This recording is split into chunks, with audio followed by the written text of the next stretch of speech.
Hey, it's Grace Duckworth here with another yoga and wellness tip every day of December. This week we're focusing on arm balances. If you didn't catch yesterday's video, we practiced finding an arm balance that you're working on and then creating a different perspective for that pose. So practicing from your back instead of on your hands. Just really understanding the shapes of the body so that your body and mind can both kind of work together and recognize what we're looking for when we switch to our hands instead of working on our backs. Today, tomorrow, and the next day, we're going to break up the anatomy of the pose and focus on 3 different sections of the body. Anytime I'm teaching arm balances in any of my classes, I always tell my students there are 3 things to focus on: the function of the hip and the thighs, the function of the core and the spine, the function of the hands and the shoulders. So today we're going over the hip and the thigh. When you're in an arm balance, it will vary just a little bit depending on what arm balance it is that you're working on, but most arm balances are going to require hip flexion. So the hip is flexing, and then also adduction with the thighs squeezing toward each other. My head's getting cut off just a little bit. Let's see if that makes a difference. You can see my whole body, yay! So we're going to focus on how to strengthen the adductors and the hip flexors. If we're looking at the muscular build of the body, the muscles that are helping you to flex and adduct start at the lumbar spine, your lower back, so kind of around the belly button, give or take a little bit depending on where your belly button is. And eventually those muscles that are helping with flexion and adduction will end just underneath the knee. So we're working from about navel to knee when we're adducting and flexing. We're going to start with a little bit of core work to help build some heat with the flexion, and then we're going to work with one yoga block or something else about this size that you could hug between your knees. We'll get back to that in a moment. We're going to start with our core work. So from the back, we'll lace our fingers and reach them up to the ceiling. I'm going to take an inhale. The next time I exhale, I'm going to lift one leg up. I'm going to push my low back down to the mat and cross my arms over the thigh.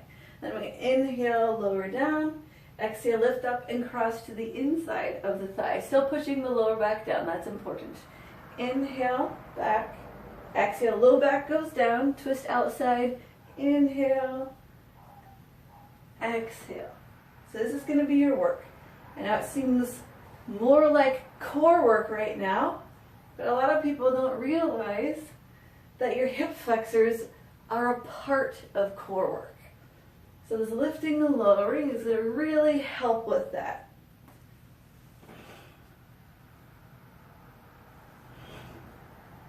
So I'd say we'll probably take about 5 per leg, inside, outside, something like that.